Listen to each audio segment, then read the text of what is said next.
Un autre petit chant pour commencer. Cette fois-ci, non pas un nigun, qu'on aura peut-être l'occasion de faire tout à l'heure, vous verrez, mais je vous propose de tenir une voix d'homme, ça s'appelle un nison dans une tradition chrétienne orientale, nos frères d'Orient. Les hommes en Orient ont gardé une place importante dans leurs églises et leur voix est mise à l'honneur et très souvent sollicitée. Donc ce que je vous propose de faire, c'est tout simple, vous pouvez aussi vous lever, de nouveau, c'est de tenir la note, une note de voix d'homme, une note de basse, et de faire en sorte, d'essayer de faire en sorte, je vais vous expliquer, montrer tout de suite dans quelques instants, de faire en sorte que jamais cette voix ne s'arrête. C'est-à-dire que si un frère il est fatigué, ou il doit respirer pour reprendre son souffle, il y en a un autre qui, lui, il va tuiler la voix, et ça permet de tenir la note. Ça s'appelle un nison, voilà. Alors ça n'a rien à voir avec des techniques orientales de home, c'est pas ça. Mais de fait, la voyelle qui est prononcée dans ce chant sacré-là, c'est O. Donc ça part du ventre, les lèvres sont contre les dents là, et ça vient des profondeurs. On fait un petit essai, tous ensemble. Enfin d'abord écoutez peut-être.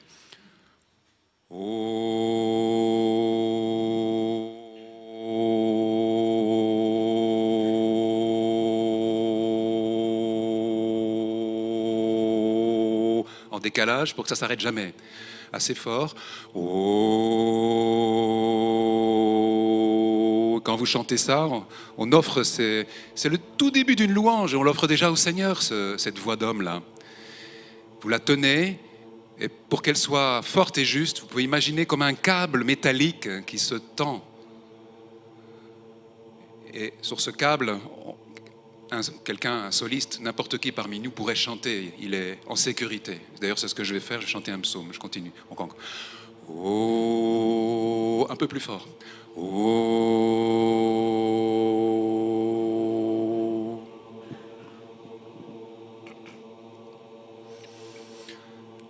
Alléluia.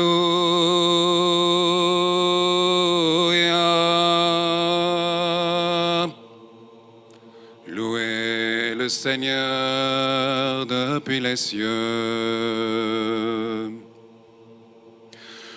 Louez-le dans les hauteurs. Louez-le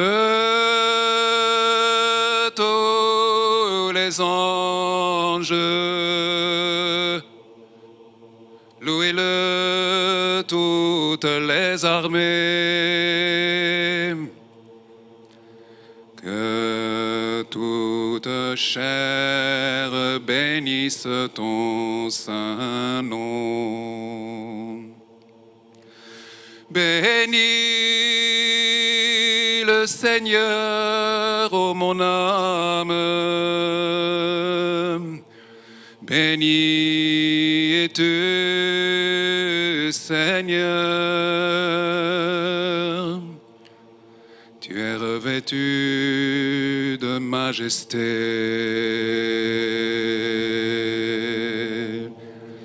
Et alors on interrompt et on prend ce refrain, si vous voulez.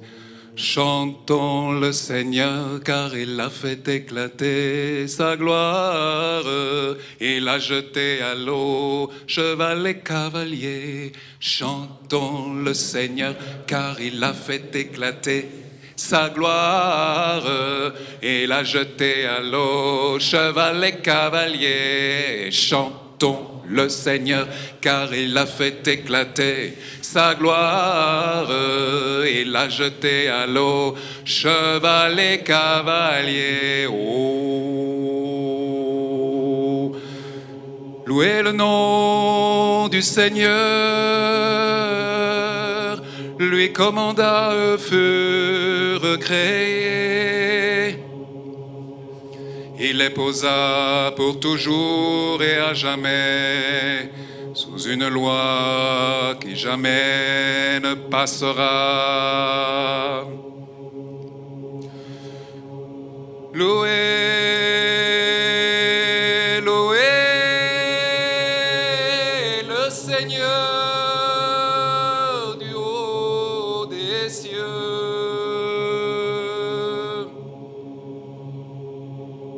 Montagnes et toutes les collines, arbre à fruits, tous les cèdres, que tout ce qui vit et respire loue le Seigneur sublime et son nom lui seul.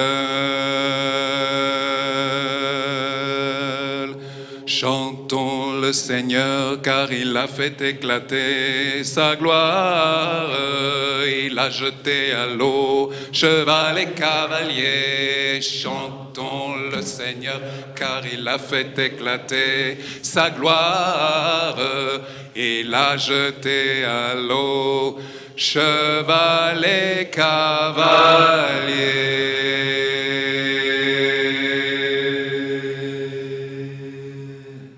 Merci Seigneur.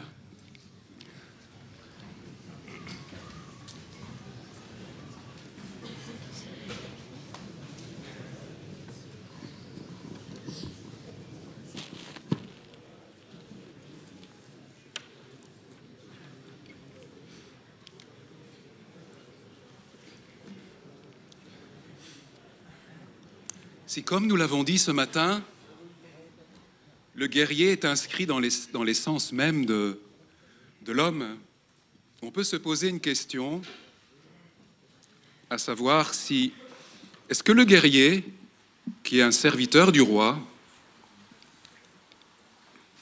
est-ce qu'il peut exister sans tuer et sans détruire?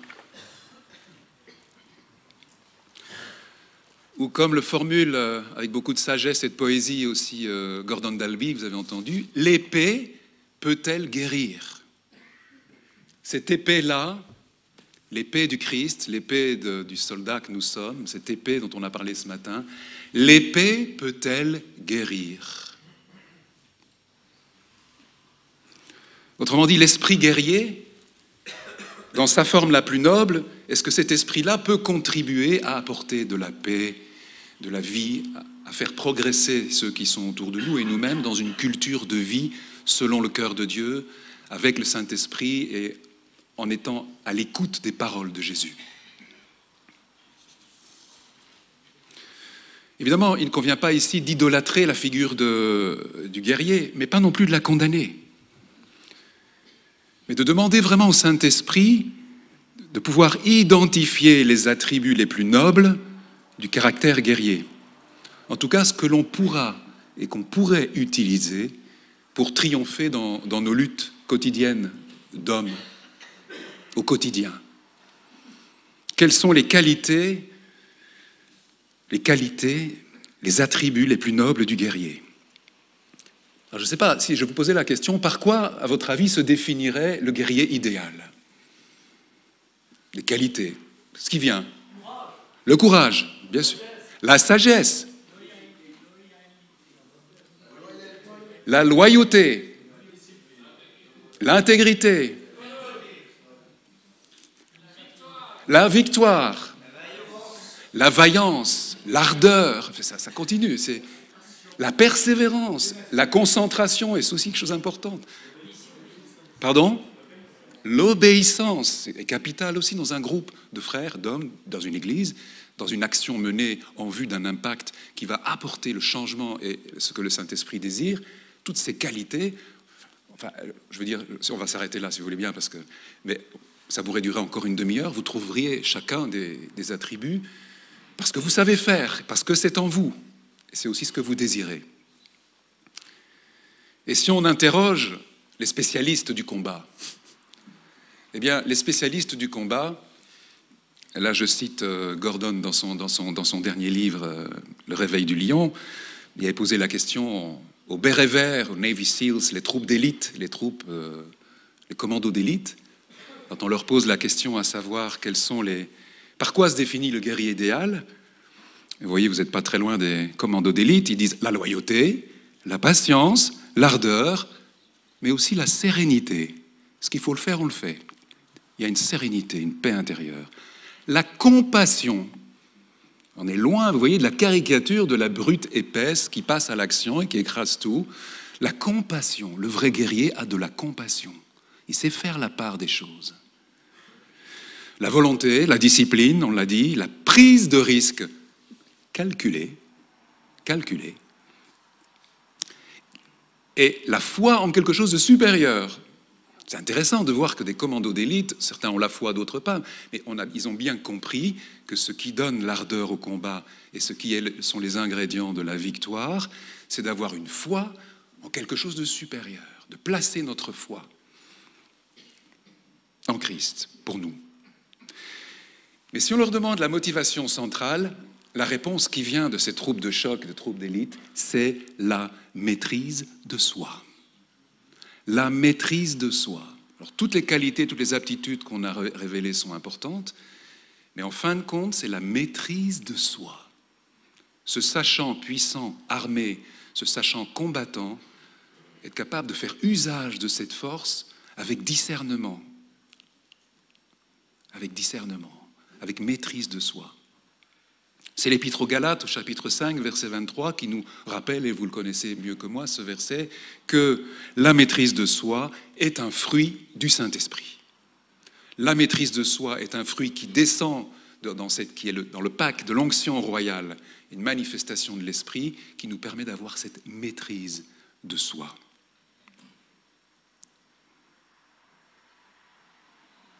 La violence, vous le voyez, n'est pas exaltée, mais il faut le dire, elle n'est pas non plus embarrassante. La violence n'est pas exaltée, mais elle n'est pas non plus embarrassante.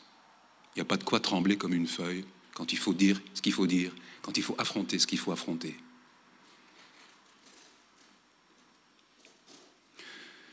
Anselm Grün, qui est un bénédictin qui vit en Allemagne, dans son livre sur l'identité masculine en question, nous rappelle quelque chose de très intéressant. Il nous dit de ne pas oublier, nous les hommes, l'aspect positif de l'agressivité.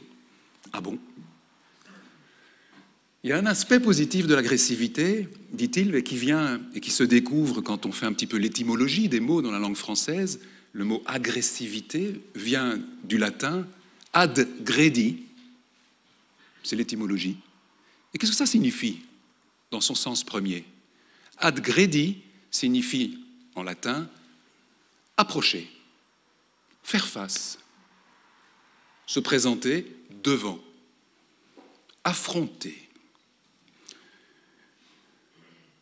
C'est tout le contraire de la fuite. C'est finalement une force, il faut la doser bien sûr, il faut qu'elle soit à bon escient, mais en tout cas c'est une énergie, une force qui permet d'attaquer les choses de front.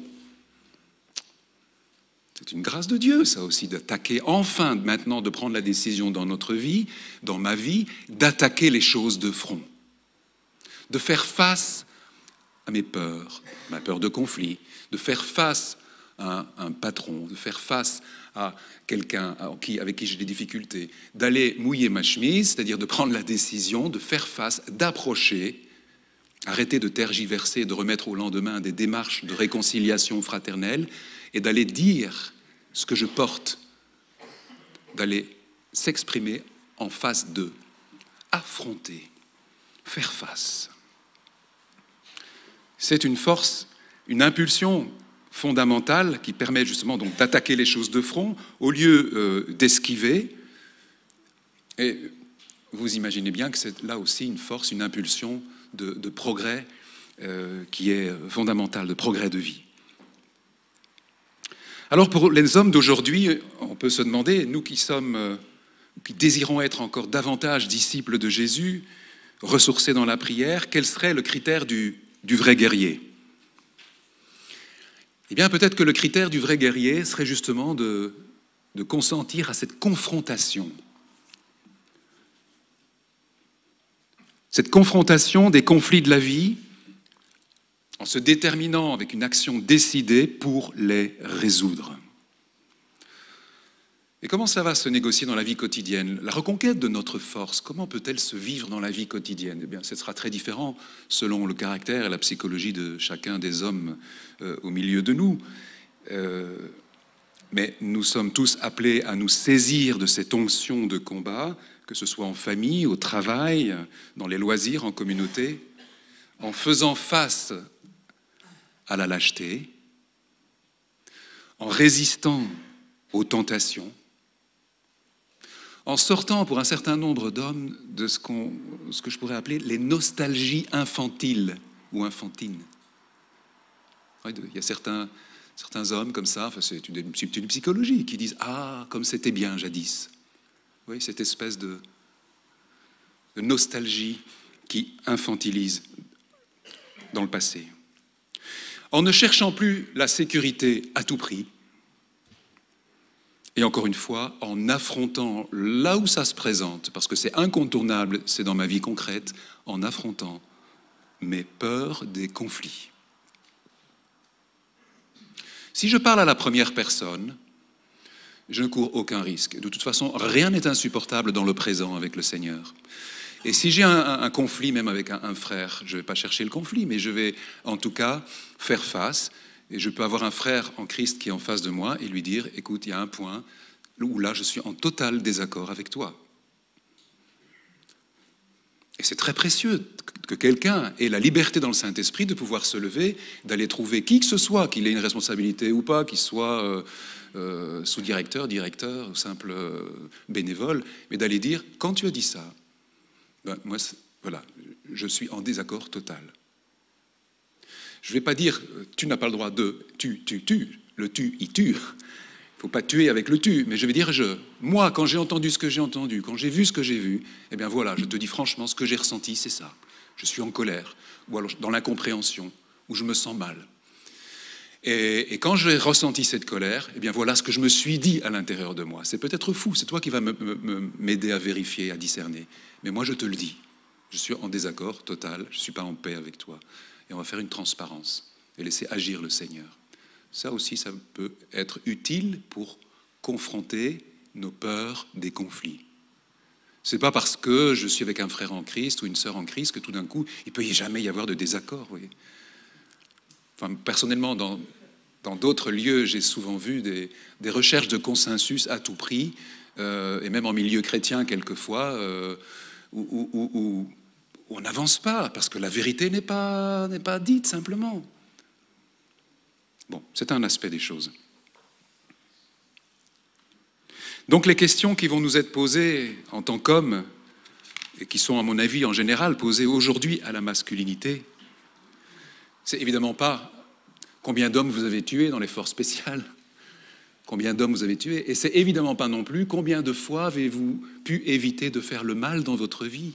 C'est plus du tout les questions d'actualité pour les hommes, pour certains encore, mais on ne va pas vous poser la question combien de fois avez-vous réussi à rester gentil, poli et... Non.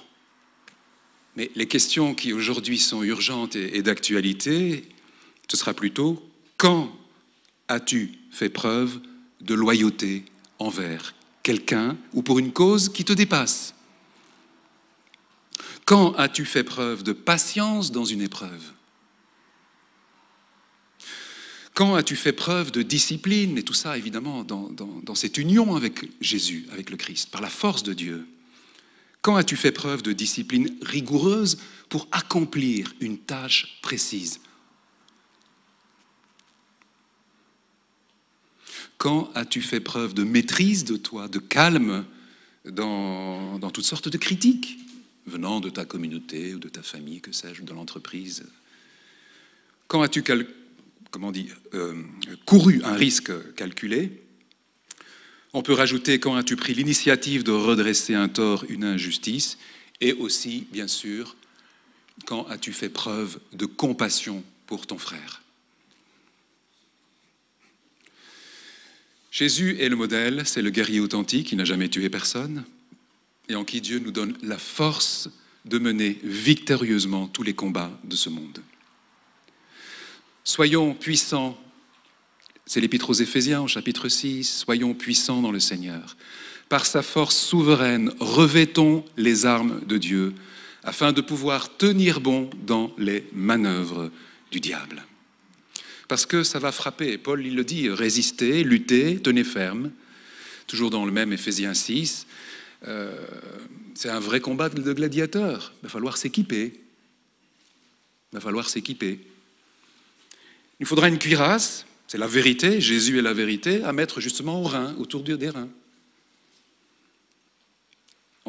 C'est intéressant de voir que les reins sont liés aussi aux engendrements, à la sexualité, avoir une ceinture autour des reins dans la maîtrise de soi, du principe de l'engendrement, du principe de la vie.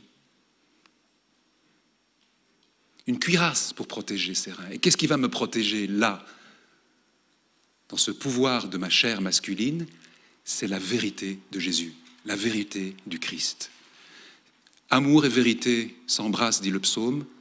La vérité est accompagnée de tendresse et d'amour. L'amour est quelque chose de sérieux. La relation amoureuse est quelque chose d'éminemment sain et sérieux qui appartient à Dieu. Elle va être mise en lumière et déconnectée et arrachée de toute déviation par la vérité. Émet, Jésus, le Christ, est vérité dans l'amour. Le Christ est vérité autour de mes reins. La cuirasse. Et puis il nous dit, il faudra des chaussures, un bouclier, vous connaissez ce texte par cœur, un casque, l'épée, Bon. Alors les chaussures, c'est le zèle de l'évangile de la paix. Peut-être que les chaussures aujourd'hui des hommes, les chaussures, ça évoque les pieds et le mouvement.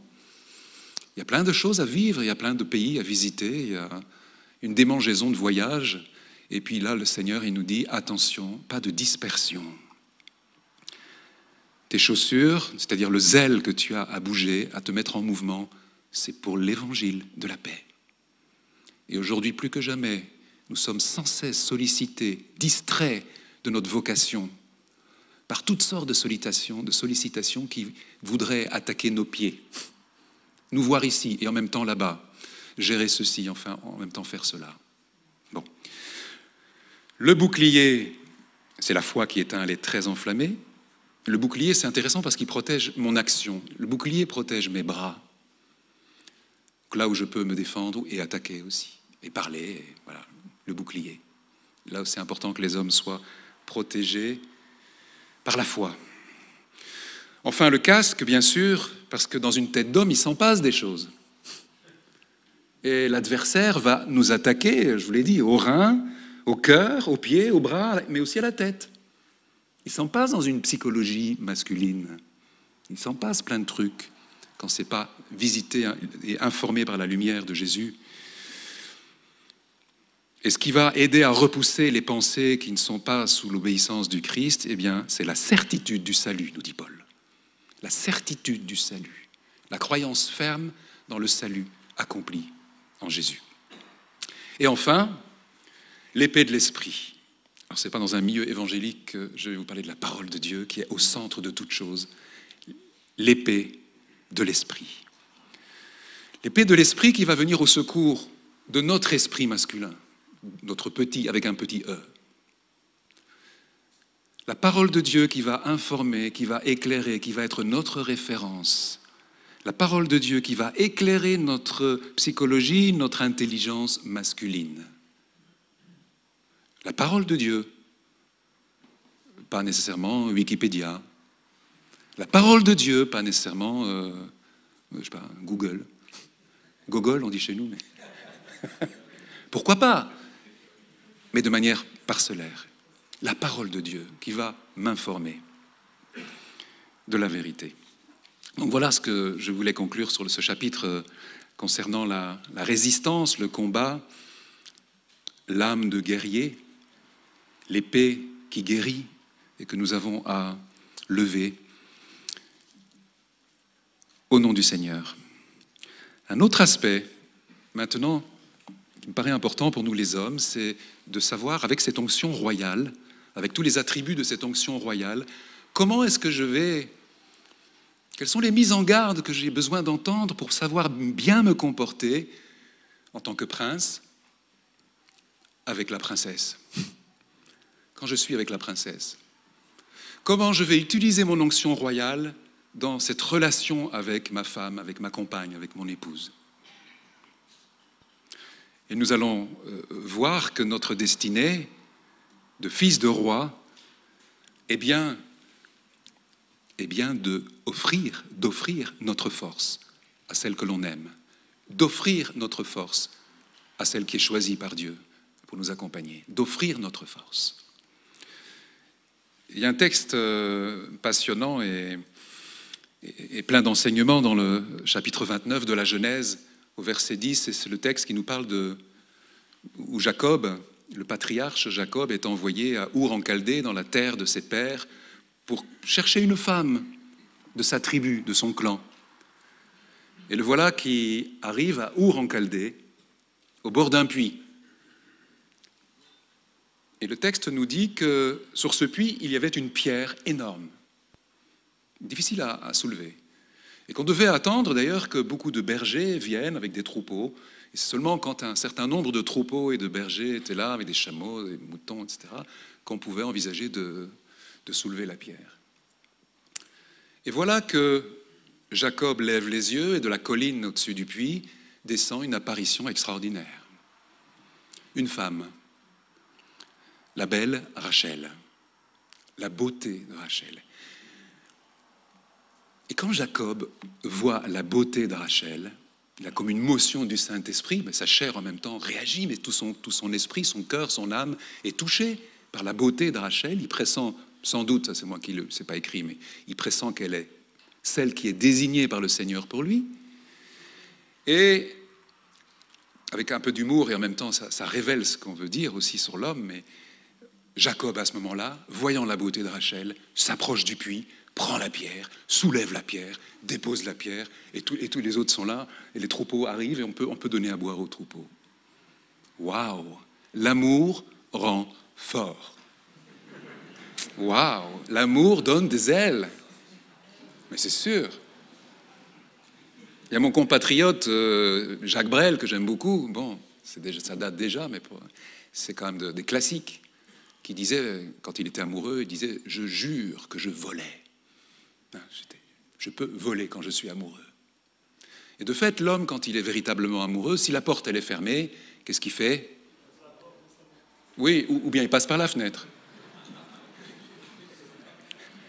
Si la porte est fermée, je passe par la fenêtre. S'il y a une tour et qu'il y a un géant qui m'empêche, je terrasse le monstre, j'escalade avec du lierre et avec mes mains la tour et je vais délivrer la princesse. L'amour rend fort. La belle communique une énergie à l'homme. Et c'est merveilleux. Et en plus, ça tombe bien parce que ça rejoint un désir profond que nous avons les hommes de nous battre pour quelqu'un. Ben oui.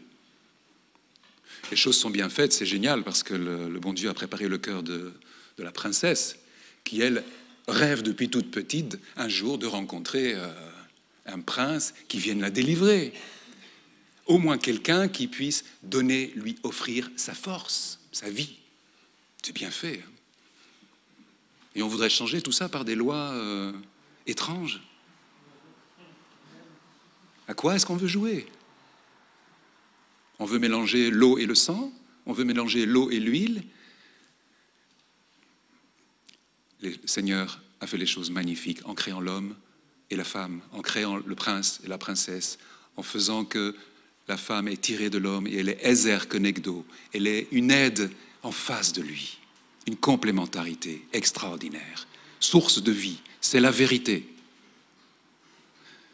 Et toute falsification de cette vérité amène tôt ou tard à des dysfonctionnements très graves dans tous les ordres et dans tous les secteurs de la vie et de la société et du monde. Parce qu'on touche à une loi de vie. En tout cas, la belle communique une force. La belle communique une force à l'homme. Nous reconnaissons et nous le savons que nous sommes faits, en fait, nous sommes faits pour offrir notre force à la femme. Nous sommes faits pour offrir notre force à la belle, à la femme. Et pour s'engager avec elle sur la durée. Pour s'engager avec elle sur un projet. Nous sommes faits pour lui offrir cette force, la mettre à son service et s'engager sur du long terme. Et non pas pour tester notre masculinité auprès de la gente féminine. Ce qui est une tentation de beaucoup d'hommes, qu'on retrouve moins, grâce à Dieu, évidemment, dans les communautés chrétiennes et renouvelées par le Saint-Esprit. Ce sont des écueils qu'on évite depuis longtemps, mais malgré tout, il peut y avoir cette tentation pour l'homme, pour le masculin en général, de se servir de la femme juste pour savoir s'il est vraiment un homme. de tester sa masculinité en instrumentalisant la femme. Que Dieu nous en préserve. Que Dieu nous en préserve. Nous nous engageons avec elle et nous offrons notre force. Si l'épouse, la compagne de l'homme, peut aider à révéler sa personnalité en tant qu'homme, et c'est vrai, on peut reconnaître qu'une femme peut permettre à un homme d'accéder à plus d'humanité. La compagnie de la femme, avec tout ce qu'elle est, tout ce qu'elle apporte, comme nuance et comme sensibilité, et comme grâce aussi d'accompagnement, de consolation, elle va humaniser notre vie.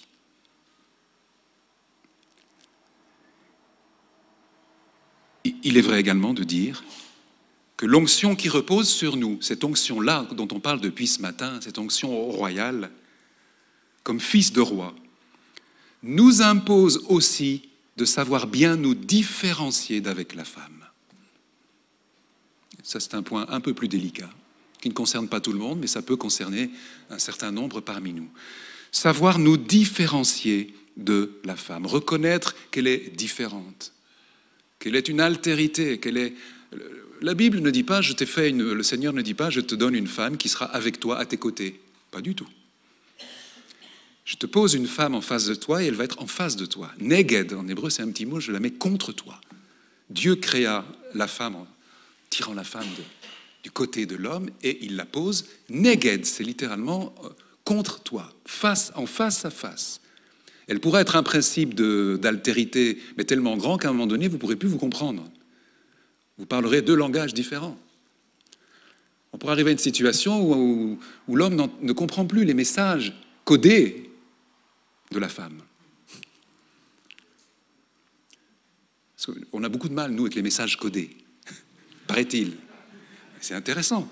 C'est-à-dire que si ma femme rentre, quand je rentre le soir de mon boulot et je rencontre mon épouse, et là, mon épouse me dit à un moment donné, « Ah, chérie, aujourd'hui, je suis si fatiguée. » Et puis elle revient, « Je suis vraiment très fatiguée, oh, je suis épuisée, il y a eu ceci et cela. Je me sens fatiguée aujourd'hui, mais fatiguée. » Et puis elle revient, elle me dit, en me regardant, « Je suis vraiment crevée, quoi, fatiguée. Hein ?»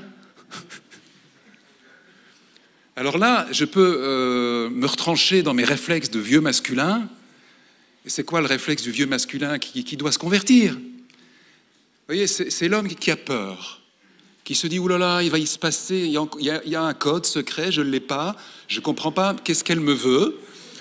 Il faut, alors vous voyez, devant cette peur de l'incompréhension de la psychologie féminine qui a sa grâce, mais aussi qui a son chemin spécifique, je peux être tenté dans mon vieux masculin de se dire, aïe, problème à l'horizon.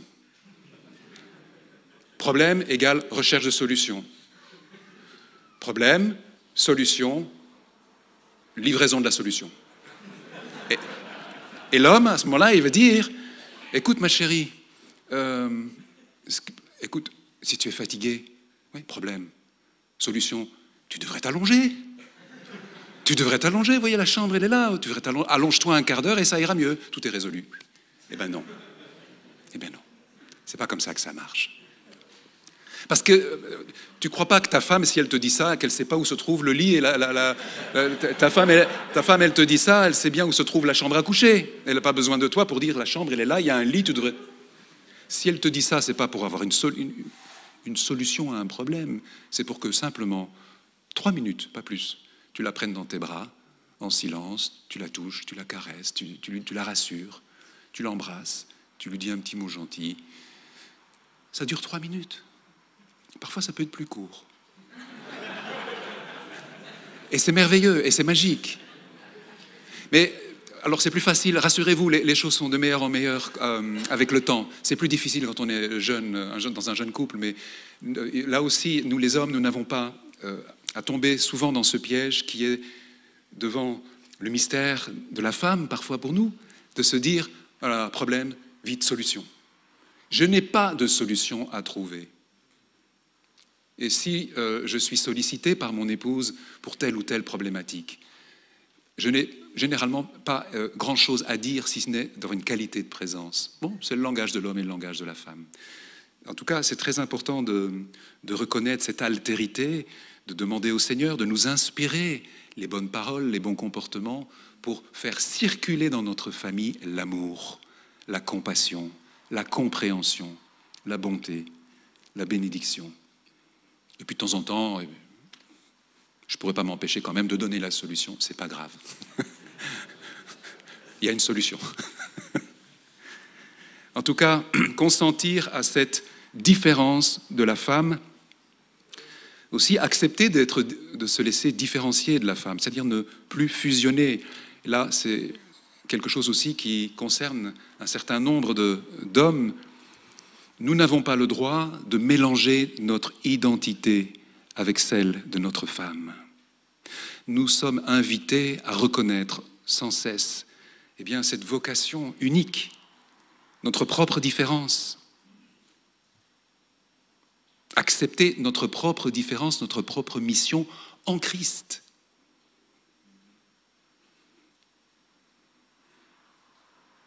Isha, homme et femme, c'est encore deux mots bibliques. C'est ça, pas le masculin-féminin cette fois-ci, c'est homme et femme. C'est les mêmes lettres, sauf que l'homme, il a une lettre qui s'appelle le Yud, c'est une lettre de Dieu, une façon, une modalité d'être avec Dieu, qui est Yud, et la femme a une autre lettre du même nom de Dieu, He, qui est une autre modalité d'être avec Dieu. Si on met les deux ensemble, ça fait Ya, Alléluia, Yud, He, Ya. Si l'homme et la femme sont unis sur un projet de service de Dieu et soumettent toute leur vie au Christ, ils font jaillir la présence divine.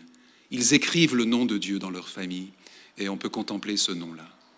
Si le projet est simplement humain, vous retirez la lettre de l'homme et la lettre de la femme, c'est-à-dire la modalité, la grâce qui vient de Dieu pour l'homme et la grâce qui vient de Dieu pour la femme, il reste les mêmes lettres de chaque côté. Et vous savez ce que ces mêmes lettres signifient? Ça forme un mot. Ce mot, c'est le feu. Esh.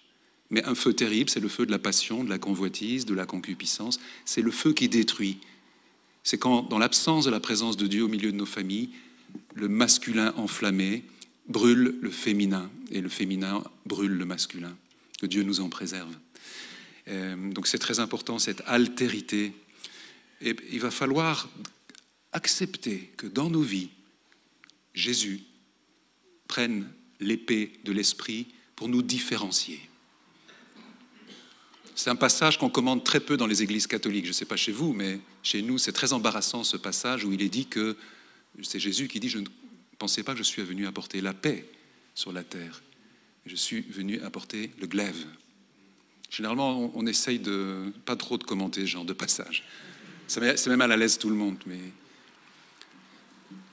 Simone Paco, dans l'évangélisation des profondeurs, c'est une très bonne référence sur tous ces sujets-là. On pourra en reparler après si vous voulez, mais nous dit, et c'est très intéressant, bien sûr que Jésus ne veut pas qu'on se divise et qu'on se dispute en famille, mais quelle est cette épée qu'il apporte? Peut-être ça pourrait être l'épée, justement, de la différenciation, l'épée qui va nous départager.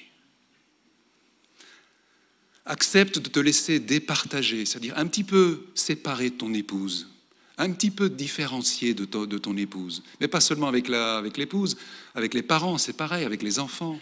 Laisse le Christ, laisse Jésus te départager, faire en sorte que ton identité n'est pas mélangée à celle de ta femme, ni à celle de ta mère, ni à celle de ton père.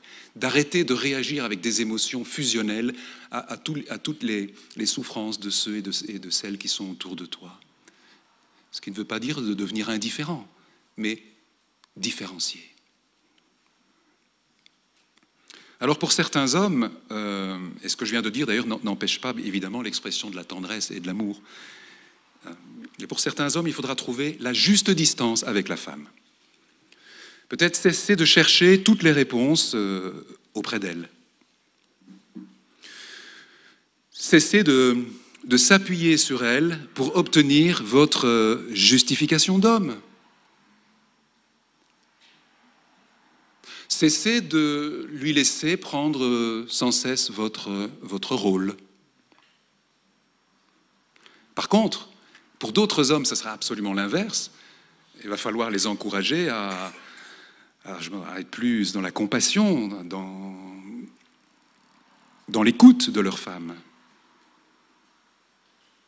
de ressentir les besoins de leur femme et d'abandonner la domination, un comportement abusif ou de manque de respect. Mais d'être un peu plus à l'écoute de la part de féminité qu'il peut y avoir en eux et qui va les inspirer pour être plus dans l'écoute et la compassion vis-à-vis de leur épouse ou de leur femme. Ce qui me paraît clair, en tout cas, c'est que pour un homme, et encore plus pour un jeune homme, parce qu'après c'est de mieux en mieux, je vous ai dit, mais quand même, pour un homme, la femme ne peut pas être comme le soleil de son univers. La femme ne peut pas être le soleil de son univers où tout tournerait autour d'elle. On a rencontré parfois des hommes comme cela qui disent « mais moi j'ai tout fait pour elle, je lui ai donné des bijoux, j'ai sacrifié ma vie, je lui ai donné de l'argent, des maisons, des voitures, et voilà, elle est partie. » Eh bien oui, tu as tout fait, et tu l'as étouffé, oui. J'ai tout fait, oui, tu l'as étouffé. Tu as tout fait pour elle. Mais oui. C'est dramatique, c'est dramatique. Nous avons besoin, et l'homme a besoin d'une orbite plus grande, plus vaste, plus large. Surtout un jeune homme a besoin d'une mission, d'un objectif qui va transcender, où il va connaître son nom. Et c'est seulement si je me soumets à Jésus, lorsque je vais me soumettre à Jésus en tant que jeune homme, que dans un deuxième temps, en ayant affronté cette part de solitude pour connaître mon nom et ma mission, que je peux rencontrer celle qui m'est destinée. Et que je peux l'inviter à entrer dans une aventure et lui offrir ma force.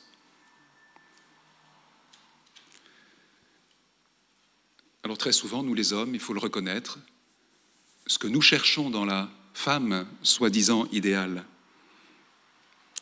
ce désir intense de consolation, de l'expérience de la beauté, de la jouissance, du repos, de la complicité,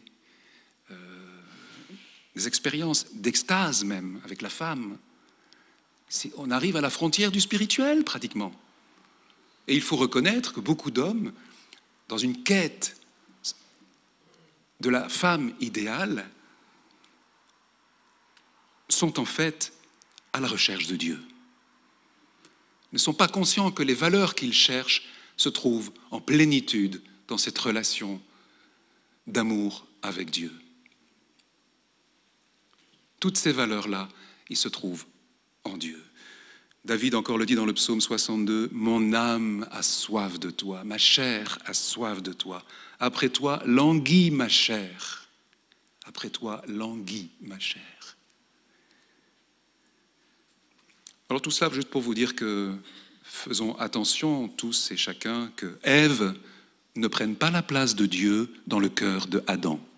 Que Ève ne prenne pas la place de Dieu dans le cœur de Adam. Dieu seul peut nous consoler, nous guérir, apporter une réponse aux besoins les plus profonds de notre âme. Ne demandez pas à votre mari, ne demandez pas à votre épouse de prendre la place de Dieu pour vous consoler, pour vous éclairer, pour vous apaiser, là, dans une profondeur telle qu'on est dans le secret de l'âme qui appartient à Dieu. Personne n'entre dans ce sanctuaire, là. Alors, petit à petit, accepter cela, ça va être consentir à être... le mot juste, c'est chaste. Alors, la chasteté, ici, ce n'est pas la continence sur le plan sexuel. C'est encore une fois de l'étymologie, excusez-moi, de l'étymologie latine. Castus. Celui qui est chaste, c'est le castus. Littéralement, celui qui est séparé. Qui est unique, qui est singulier, qui rentre dans sa vie. Le contraire de celui qui est chaste, c'est incastus, qui a donné l'inceste. L'inceste, c'est celui qui est mélangé à sa mère, qui n'est pas différencié, qui est mélangé. C'est une invitation, évidemment, à accepter cette mise à part dont on parlait au début, cette élection, qui va nous conduire certainement dans un jardin de la solitude, alors même qu'on est en couple, alors même qu'on a une vie heureuse et se donner en couple, de consentir à un jardin de la solitude pour parler avec Dieu, pour se laisser revivifier par le Saint-Esprit.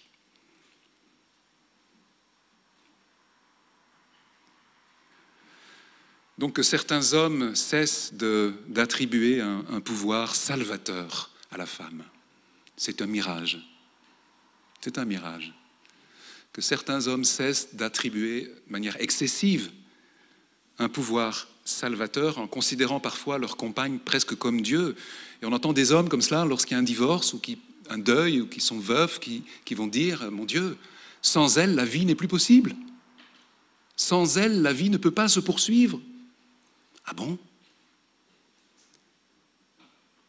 Tu pouvais dire ça quand tu étais dans le ventre de ta maman. Mais maintenant, à l'âge que tu es, tu pourras survivre avec l'aide de Dieu. Tu peux survivre. Ah, ben oui. Tu peux survivre.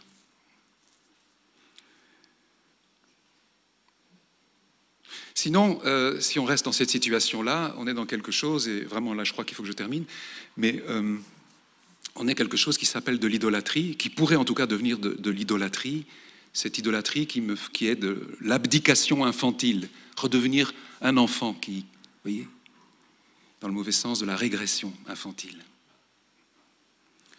Et c'est important de reconnaître ce profond lien de dépendance. On a parlé du lien aussi qu'il peut y avoir entre l'homme et sa mère.